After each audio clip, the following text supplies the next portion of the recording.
de água viva.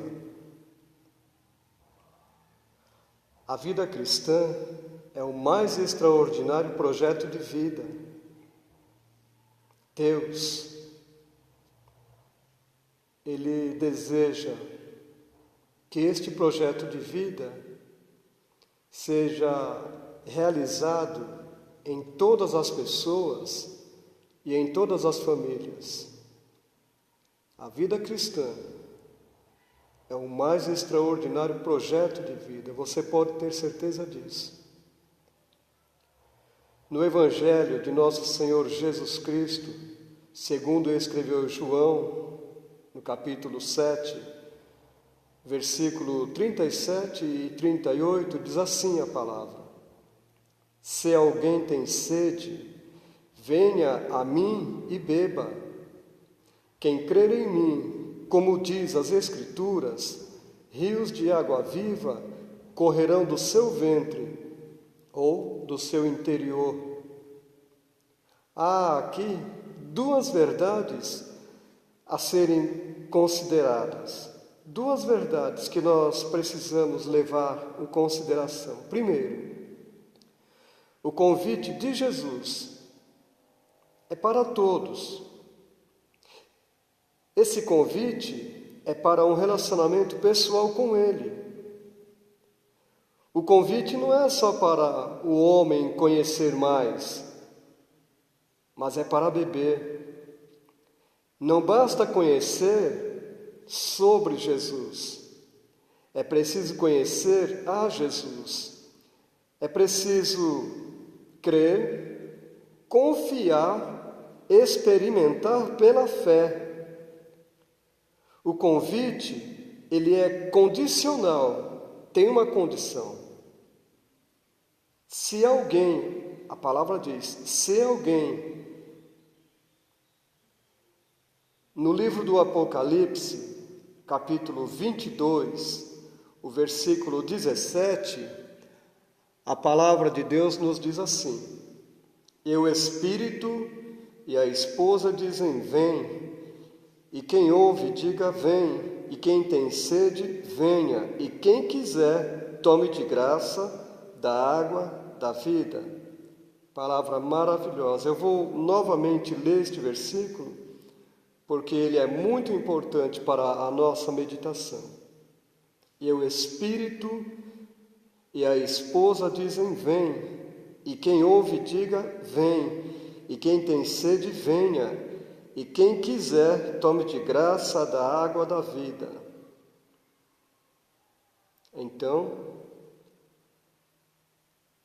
nós vemos que a promessa de Jesus é esta: rios de água viva fluirão do seu ventre, ou seja, do seu interior.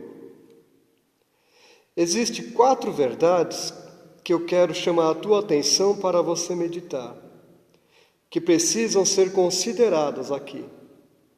Primeiro, Jesus está falando que devemos crer nele, segundo a Escritura, crer nele do jeito de Deus, crer nele do jeito que nos orienta a Bíblia, a palavra de Deus, e não segundo o nosso próprio entendimento.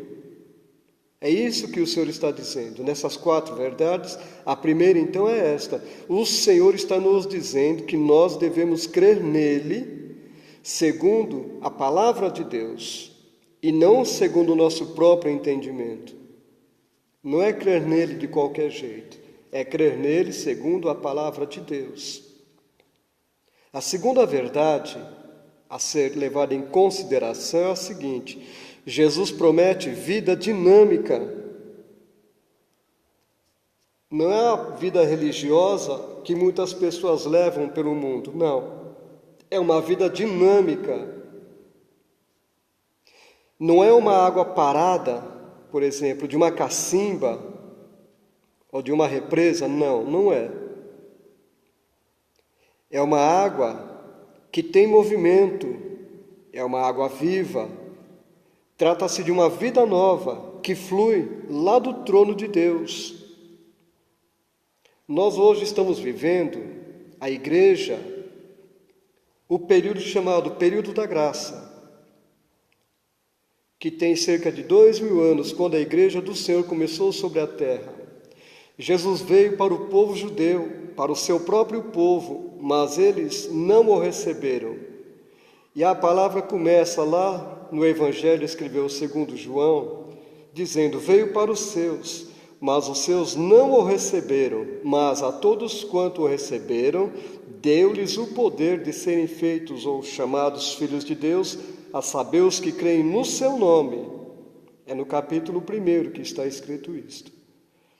Então, esta nova vida, ela flui do trono de Deus e é o período da graça de Deus. Deus quer que todos os homens cheguem ao pleno conhecimento do Senhor Jesus Cristo, da sua graça, dessa proposta de uma vida nova, para que o homem venha se tornar filho de Deus, para que o homem venha a viver este projeto maravilhoso chamado vida cristã.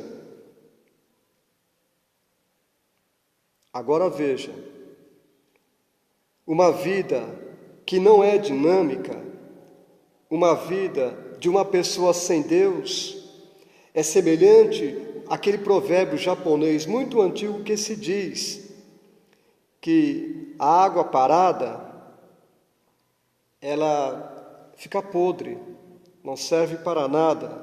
Uma vida sem Deus, uma vida sem movimento, sem o movimento do Espírito Santo, é de pouca utilidade, para dizer a verdade, praticamente nula, sem utilidade nenhuma. Então, a terceira verdade, aqui eu já falei de duas, né? Então a terceira verdade é a seguinte: Jesus fala de uma vida limpa, de limpeza, de purificação dos seus pecados, de um passado que foi perdoado, que foi limpo. Jesus fala então de uma vida limpa. Quando a água fica parada, ela fica com lodo, fica com lama. Então o provérbio japonês ele diz que a água parada apodrece, mas Jesus ele promete rios de água viva, água borbulhante, água que é bênção. Agora, a quarta verdade aqui desta palavra para a sua meditação é a seguinte: Jesus promete vida abundante. Jesus não promete um pouquinho de vida, não, ele promete muita vida, vida abundante, vida com abundância. Observe que a palavra fala bem claro no verso 37, 38, fala: rios, quem crê em mim, como diz as Escrituras, rios, no plural, rios de água viva correrão do seu ventre. Na conversa que o Senhor Jesus teve com a mulher, ali ao meio-dia, no Evangelho segundo João escreveu, no capítulo 4, com a mulher samaritana, Jesus falou: aquele que beber desta água torna a ter sede, mas quem beber da água que eu lhe der, nunca mais terá sede. Se fará nele, dentro dele, uma fonte que salte, que jorre para a vida eterna. A mulher falou: Senhor, me dá então desta água. Então Jesus promete vida abundante, rios. Ele está prometendo rios, não são pequenas gotas ou pequenas gotículas de água, não. O Senhor fala: rios de água fluem. Existem frutos verdes que vai se produzir onde passa este rio, onde está este rio. Existe frutificação, existem frutos. A vida que Jesus Cristo nos dá, que o Senhor Jesus Cristo nos promete, a vida que o Senhor Jesus Cristo promete para aquele que crer, que o receber, para este projeto de vida cristã, a vida que o Senhor nos dá, flui em bênçãos. Não é somente para aquele que aceita o projeto de vida, mas é para os seus, é para a sua casa, são para todos aqueles que estão ao seu redor. Esta é a glória do Evangelho. Esta é a bênção do Evangelho. Que Deus possa abençoar a tua vida. Que este projeto de vida cristã já tenha sido iniciado em tua vida e que você permita que Deus, através do Espírito Santo, dê continuidade. A obra que Ele tem começado em tua vida, permita que Ele leve além, até desembocar na eternidade. quando terminar aqui nesta terra, que completar-se a tua carreira, a nossa carreira da vida cristã, nós então estaremos indo na presença de Deus.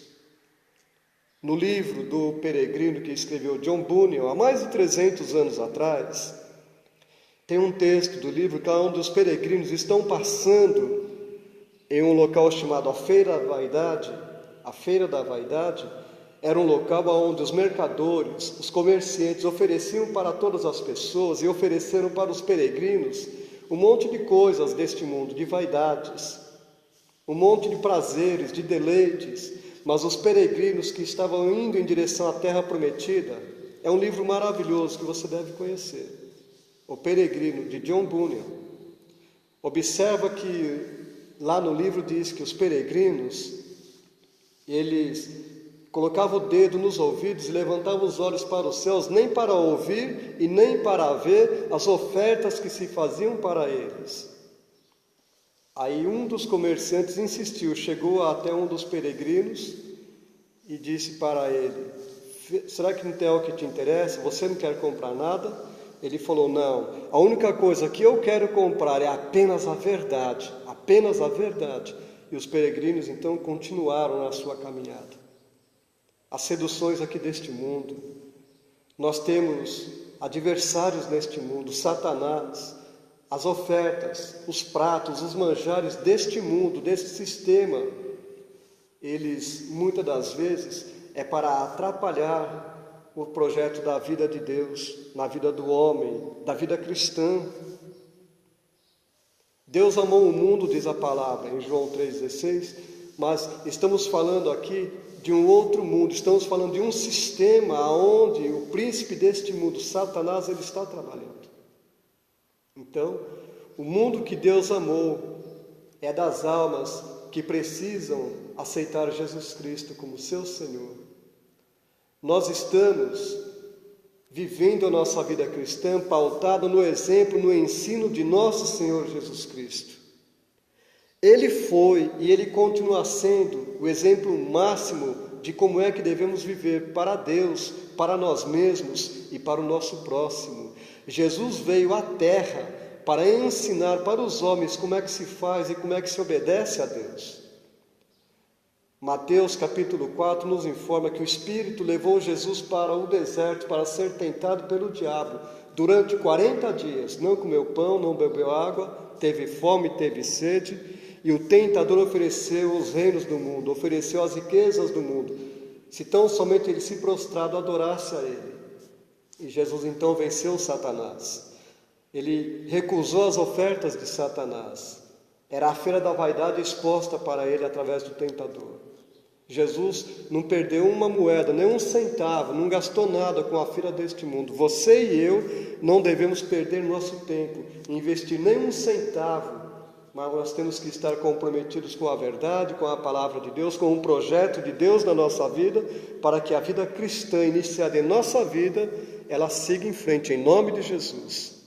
Que o Senhor te abençoe e te guarde, que o Senhor seja contigo, que Ele te prospere muito, cada vez mais, e que este projeto lindo, vida cristã, na tua vida, seja uma realidade, e que os rios de água viva continuem fluindo do teu interior, para que você, por onde passar, onde você estiver, você comunique vida para os outros, que você comunique a palavra de Deus, a bênção de Deus, a glória de Deus. Desejo a você tríplice bênçãos do trono da graça de Deus. Fica na paz do Senhor. Shalom Adonai para você. Paz. E se possível, ainda aproveitando a oportunidade, se inscreve em meu canal aqui no YouTube e compartilha com outras pessoas. Vamos abençoar outros com a palavra de Deus. Deus te abençoe. Paz.